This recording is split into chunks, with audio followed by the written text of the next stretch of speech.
अब एक बात और, शंकर जी ने सभी प्रश्नों का उत्तर दिया, केवल एक प्रश्न का उत्तर नहीं दिया, और पार्वती जी ने पूछा नहीं कि वो प्रश्न रह गया है। कीन जो अचरज राम प्रजा सहित रघुवंश मणि किमि गवने निज धाम। भगवान अपने धाम को कैसे गए, पुराणों में वर्णन है, वाल्मीकि जी ने भी वर्णन किया है, श्रीमद् भागवत में भी उल्लेख है, भले ही सूत्रात्मक ढंग से हो। 9वें स्कंद में राम जी के प्रजा सहित स्वधाम पधारने का वर्णन है, पर रामचरितमानस में नहीं। जबकि प्रश्न तो है, पर उत्तर कांड में भी उत्तर नहीं, वर्णन किया ही नहीं। क्यों? अच्छा, नहीं किया, उत्तर नहीं दिया, तो पार्वती जी को पूछना चाहिए कि हमारा वो प्रश्न रह गया, पर पार्वती जी ने पूछा नहीं। शंकर जी ने क्यों नहीं दिया उत्तर? शंकर जी ने इसलिए उत्तर नहीं दिया कि पार्वती, यह जो प्रश्न है कि भगवान अपने धाम को कैसे गए, ये तब तक उठता है जब तक ज्ञान नहीं होता। ज्ञान नहीं होता, इसका अर्थ भगवान शिव बोले पार्वती अपने धाम को जाए तो वो जो किसी धाम से आया हो। भगवान आए गए नहीं न, क्यों? बोले अगर आए होंगे कहीं से तो जहां से आए होंगे अब वहां नहीं होंगे, और अगर यहां से जाएंगे तो फिर यहां नहीं होंगे। बोले इनमें आना जाना नहीं होता।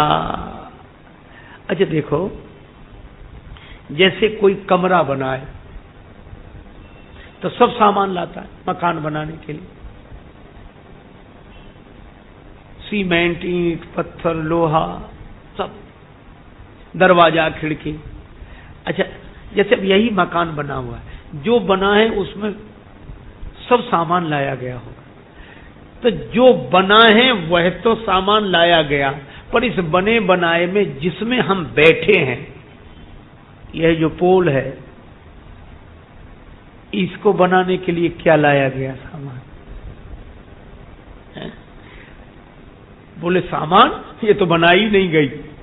बोले फिर? बोले बनी बनाई है। अच्छा, बनी बनाई है तो कौन सी है ये बनी बनाई? ये जो आकाश जो दिख रहा है, बोले बाहर का जो आकाश है उससे लिया है। अगर उससे लिया है तो उसमें कमी हो गई होगी, और अगर छत टूटेगी तो ये उसको वापस देना होगा, उसी में मिलेगा। अरे नहीं भाई, उसमें कमी नहीं हुई है, और ये छत टूटने पर ये उसमें मिलकर उसको बढ़ा नहीं देगा। अच्छा फिर? अरे बोले जो बाहर का है दिखाई दे रहा आकाश वही है, ये वही है। हाँ, तो अलग अलग क्यों दिख रहा है? बोले ये तो दीवार और छत ने अलग अलग का भ्रम पैदा कर दिया है। जो बाहर है, जो निराकार व्यापक है, वही दीवार और छत के कारण साकार होकर यहां प्रकट है। बस इसी तरह न ये उस वहां जाता है न वो यहां आता है। आना जाना इसलिए नहीं होता क्योंकि जहां देखो वहां यह व्योमवत आकाश सर्वत्र है। इसी तरह वह परमात्मा नाम रूप की दीवाल के कारण सगुण साकार दिखाई देता है, और नाम रूप की दीवाल हटने पर वही निर्गुण निराकार है। न वो आता है न वो जाता है, वह तो सर्वत्र सदा समान रूप से व्याप्त है। यह ज्ञान शिव जी ने दिया, और इसीलिए पूरे रामचरितमानस में अद्भुत बात कही गई। कहीं यह नहीं कहा गया कि राम जी साकेत से आए, कहीं नहीं कहा। क्या गया? भगवान शंकर कहते हरि व्यापक सर्वत्र समाना,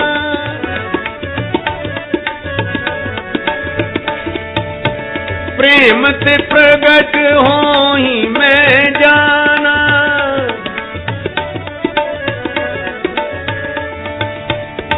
भगवान सर्वत्र समान रूप से व्याप्त हैं, अच्छा, जब भगवान का जन्म हुआ तो क्या लिखा, किस लोक से आए?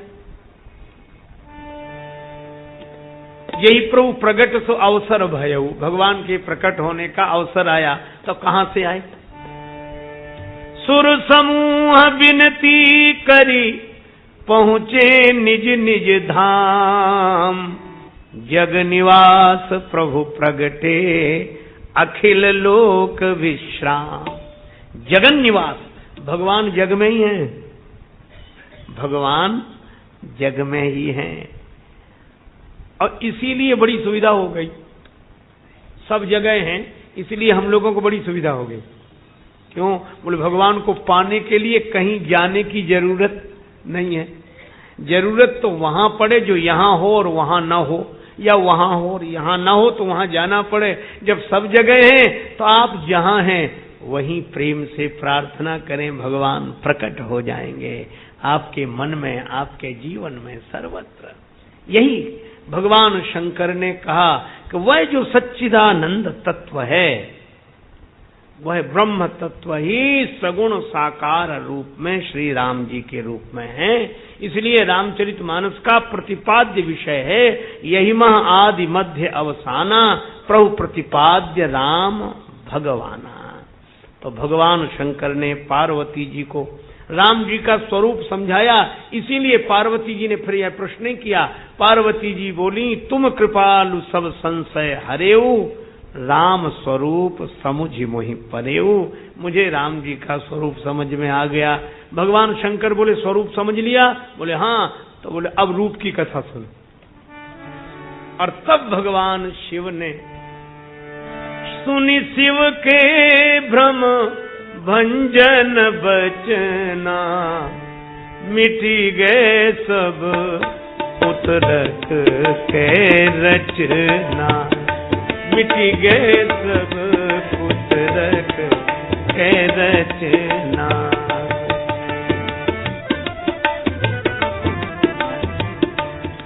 अब राम जी को देखो, बस मेरा निवेदन भी यही है कि राम जी सच्चिदानंद ब्रह्म है, ऐसा जानकर अब राम जी के रूप को देखें। ठुमक चलत रामचंद्र, ठुमक चलत रामचंद्र, बाजत पैजनिया, ठुमक चलत रामचंद्र, ठुमक रामचंद्र ठुमक, किलकी किलकी उठत धाय, गिरत भूमि लट पटाय, धाय माय गोद लेत दशरथ की रनिया, ठुमक चलत रामचंद्र, ठुमक चलत रामचंद्र,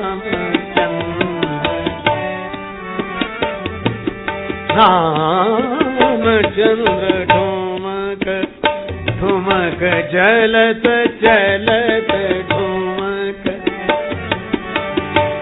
रामचंद्र रामचंद्र रामचंद्र ठुमक। छोटे से राम जी आंगन में गिर, मैया कौशल्या ने उठा लिया, गोद में ले लिया। आ तो गए, लेकिन देखो एक बात मैं आपसे बताऊं, भगवान से अधिक कोई सुंदर नहीं।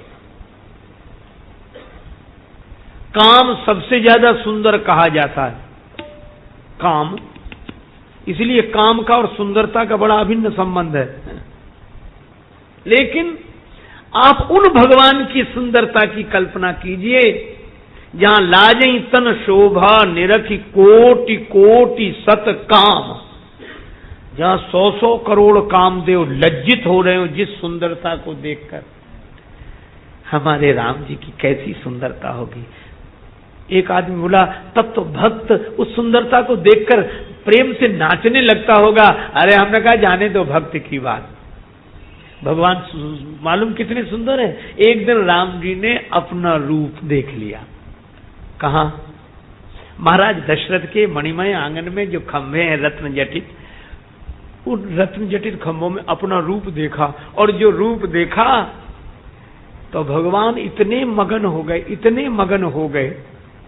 तुलसीदास जी कहते हैं, रूप राशि नृप अजिर बिहारी, नाचहि निज प्रतिबिंब निहारी। भगवान ने रत्न जटित मणि खंभ में अपने रूप का प्रतिबिंब देखा तो भगवान ताली बजा के नाचने लगे। तुलसीदास जी बोले, एक बात सोचो। क्या? बोले, जिनके रूप के बिंब का प्रतिबिंब इतना सुंदर हो कि भक्त की कौन कहे, स्वयं भगवान ताली बजाकर प्रतिबिंब देखकर नाचने लगते हों, तो उनका बिंब कितना सुंदर होगा, रूप कितना सुंदर होगा, जिसको देखकर भगवान भी मोहित हो जाते हों।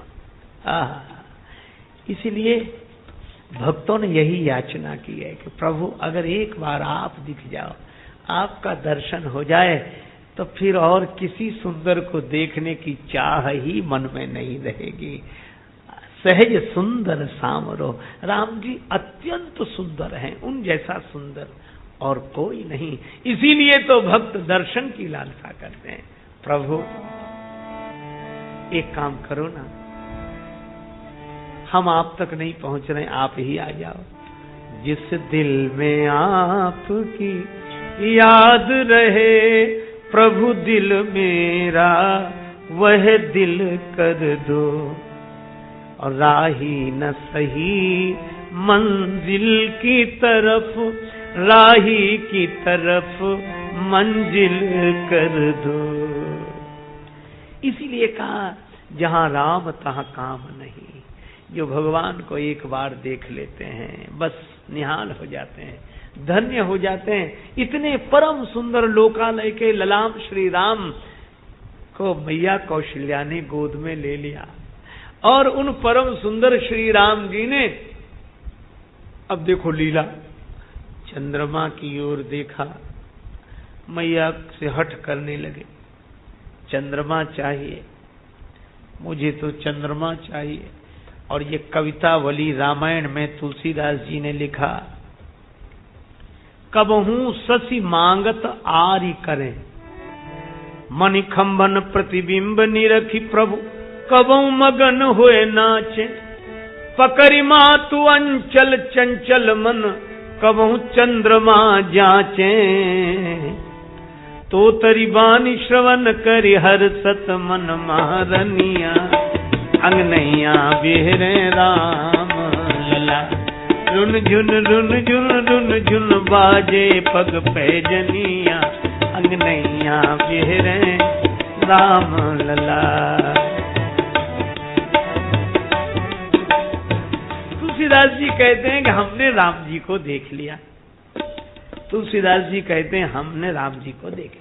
अच्छा बाबा आपने देख लिया, हाँ तो बताओ ना राम जी कैसे हैं? तुलसीदास जी बोले, बस राम जी जैसे तो राम जी ही हैं, रघुवर छवि के समान रघुवर छवि बनिया, राम जी जैसे तो राम जी हैं।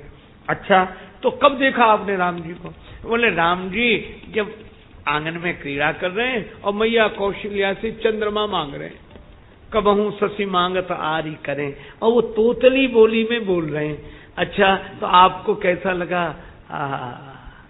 क्या कहूं, बरदंत की पंगति कुंद कली, अधराधर पल्लव खोलन की, घुंघरारी लटें लटके मुख ऊपर, छवि मोतिन माल अमोलन की, और घुंघरारी लटें लटके मुख ऊपर, सुंदर लोल कपोलन की, और न्योछावरी प्राण करें तुलसी, बलि जाऊं लला इन बोलन की। तुलसीदास जी कहते हैं राम जी की तोतली बोली पर और उस सुंदरता पर मैं क्या न्योछावर करूं? मुझे तो यह लगता है कि मैं तो अपना प्राण ही अर्पण कर सकता हूं। न्योछावरी प्राण करें तुलसी, किस पर?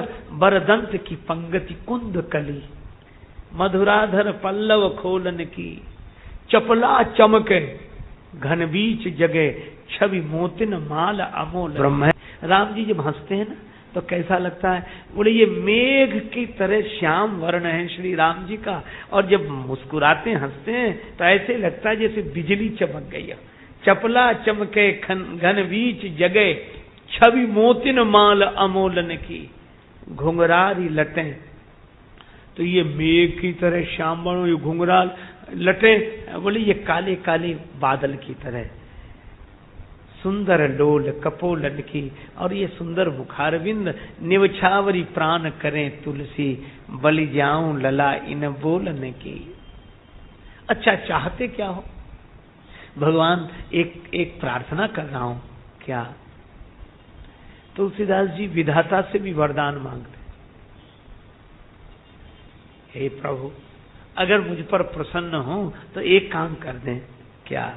बोले दशरथ जी के आंगन में विचरण करने वाले चारों कुमारों को देखा, पर मेरा मन यही है, अवधेश के बालक चारि सदा, तुलसी मन मंदिर में विहरें। ये अवधेश के आंगन से मेरे मन मंदिर में आ जाए।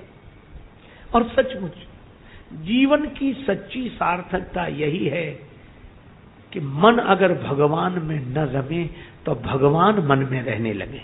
मन अगर भगवान में न रह रहा हो, तुलसीदास जी बोले मेरा मन आप में न रमे तो आप ही इस मन में आकर रह जाओ। एक भक्त ने तो भगवान श्री कृष्ण से बड़ी अच्छी बात कही। क्या? श्री कृष्ण माखन चुरा कर भागे और गोपी पीछे, और श्री कृष्ण भागते जा रहे हैं माखन लिए। एक भक्त ने कहा कहाँ जा रहे हो? कन्हैया बोले देखते नहीं गोपी पीछे, माखन चोरी करके आया। तो बोले कहीं अंधेरे में छिपने की जगह ढूंढ रहा हूं। अंधेरे में छिपने की जगह, ऐसी जगह बताओ जहां अंधेरा ही अंधेरा हो, कोई मुझे ढूंढ न पाए, वो जगह ढूंढ रहा हूं। तो भक्त ने हाथ जोड़कर कहा कि प्रभु अगर अंधेरे में ही छिपना है तो एक काम करो, क्या मेरे मन में छिप जाओ, इसमें इतना अंधेरा है कि कोई नहीं ढूंढ पाएगा आपको, इसमें तो उजाला है ही नहीं। भगवान बोले लेकिन एक बात है, वहां भी पकड़ लिया जाऊंगा। कहा क्यों? बोले मन में अंधेरा तो है, पर जब मैं जाकर बैठूंगा तो वहां तो उजाला ही उजाला हो जाएगा, फिर तो पकड़ ही लिया जाएगा। तुलसीदास जी कहते हैं अवधेश के बालक चारि सदा, तुलसी मन मंदिर में बिहरे, सोते जागते उठते बैठते भगवान की रूप माधुरी का पान ये नेत्र करते रहें। सचमुच जीवन की यही सार्थकता है। ये आंखें मिली ही भगवान के रूप के दर्शन चिंतन के लिए। सिय राम स्वरूप अगाध अनूप, विलोचन मीनन को जल है। श्रुति राम कथा मुख राम को नाम, हिये पुनि राम ही को थल है। गति राम ही सो मति राम ही सो, रति राम सो राम ही को बल है। और सबकी न कहो तुलसी के मते, इतनो जग जीवन को फलो है। आंखें भगवान को देखें, कान भगवान की कथा सुने, वाणी भगवान के गुणों का गायन करे, और जीवन भगवान के आश्रित होकर रहे, यही जीवन का फल है। तो तुलसीदास जी उस दृश्य को देख रहे हैं जिसमें राम जी कौशल्या माता से कहते हैं चंद्रमा चाहिए, जननी की सारी को अंचल गही रूठे राम, मैया मोह चंद देहु वचन उचारे हैं। कौशल्या मैया बोली भूतल पे शशिकों उतारी वो का खेल लाल, अनहोनी बात नहीं बस की हमारे है। पर राम जी लगे रोने, नहीं चाहिए सोचत राजेश राम, जननी तुम्हारे गे है, सर्वशक्तिमान सुत होई के पधारे हैं। अब भूतल पे चंद को उतारी वो कठिन काह, आपने तो रामचंद्र भूमि पे उतारे हैं। कौशल्या जी से राम जी कहते हैं कि चंद्र की कौन कहे, आपने तो रामचंद्र को धरती पर उतार लिया। तो जो अगुण अलेप अमान एक रस निर्गुण निराकार ब्रह्म है, जो जिसका स्वरूप निराकार है, निर्लिप्त है, वह सगुण साकार रूप लेकर क्यों आता है? तो तुलसीदास जी उत्तर देते हैं अगुण अमान अलेप एक रस, राम सगुण भय भगत प्रेम बस। तो भगवान भक्तों के प्रेम के कारण सगुण साकार होकर आए हैं। तो हम राम कथा सुने तो यही भाव रखें, चाहे श्री कृष्ण कथा सुने तो यही भाव रखें कि जो सच्चिदानंद परमात्मा हैं वे ही सगुण साकार होकर हमको दर्शन दे रहे हैं और हम उन्हीं की कथा सुन रहे हैं। तो यह सगुण साकार का दर्शन और निर्गुण निराकार का चिंतन, ये दोनों दो नहीं एक ही है। लेकिन फिर भी इस सगुण साकार की रूप माधुरी का ऐसा रस है। सुखदेव जी महाराज जैसे अमलात्मा परमहंस भी बार बार इस रस माधुरी का पान करना चाहते हैं। भगवान शंकर बार बार राम जी, श्री सीताराम जी की रूप राशि का पान करना चाहते हैं। तो हम लोग भी इन दिनों में भगवान की मंगलमयी कथाएं सुनकर श्री सीताराम जी की लीला माधुरी का रसपान करेंगे।